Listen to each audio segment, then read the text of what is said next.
Welcome back. October is National Disability Employment Awareness Month. For 70 years, the Vocational Independence Program, incorporated here in Genesee County, has been dedicated to serving adults facing disabilities and employment barriers. Joining us now here on First at 4 for First at 4 Focus is Mario Zepeda. He's the Director of Marketing and Fund Development at what is known as the VIP.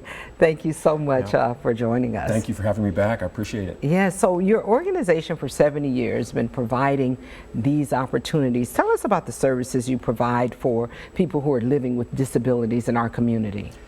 So mainly what we like to stress is that our clients have what we call choice-driven opportunities through supported employment services.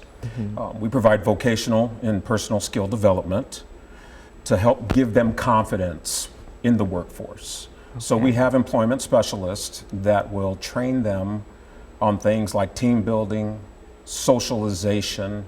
We job coach, we job shadow, all with the hopes, again, like I said, of giving them the confidence that they need in the workforce, with the ultimate goal of being to find an employer partner that will give them that opportunity to showcase their skills that we've taught them. And you've been around 7 decades. October 2nd, I think you were telling me the organization celebrated 70 years in this community. So you're doing something right. Yeah, I mean, 70 years is a long time. We were formed in 1954 as a nonprofit. We started out with children with disabilities. Two mothers, ironically enough, with small children, recognized that in 1954 in Flint specifically, there weren't opportunities for children with disabilities to learn in a classroom or a socialization setting. Just didn't exist. So with 4 other members of the Flint community, they formed Genesee County Association for Retarded Children in 1954. That's what it was called. Okay, and now it's a VIP. Now it's Vocational Independence Program since 2009. And how do you empower those who come through that program through something you call employment first principles? How do you empower people? Yeah, so employment first principles are really important. They're more on the side of the employer, and this is what I like to say to employers. Number one, our clients are capable. They're capable of doing the same job as individuals without disabilities. We like to stress that, right? Secondly, they deserve a real wage and a real job. Just because they have a disability does not mean that they don't deserve that. Thirdly, I like to stress to employers as well is they're going to need assistance and support on site. There's no doubt about that, but if they're given that, they just excel at the job. And then finally, they deserve the same opportunities that you and I deserve, right? When we go out looking for a job, they should be welcomed and included and given that opportunity.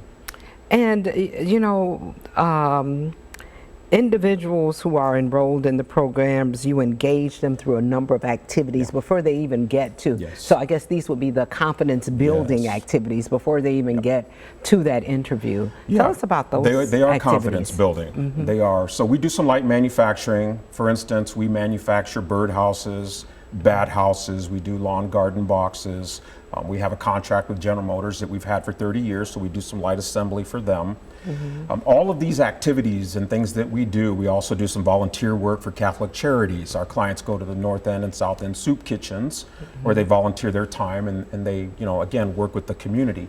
But all of these activities that they're doing, as we've been talking through this conversation, lead to confidence building. So that when they go into the workforce, we have prepared them and they feel comfortable in that work setting. Yeah, and let's talk very quickly. Last year, the agency launched the marketplace. Is it still up and running? It's still up and running. How can we as members of the community support this mission? So we're open from 10 to 2, Tuesday through Saturday. And then what a lot of individuals in our community don't know is that a lot of the enterprises within the marketplace are owned by individuals with disabilities. They're micro enterprises. So they make things like crafts and things of that nature. So if somebody is in the area, we're right next to Elmer Knopf Learning Center at the corner of Maple Road and Van Slyke. Please stop in and support us.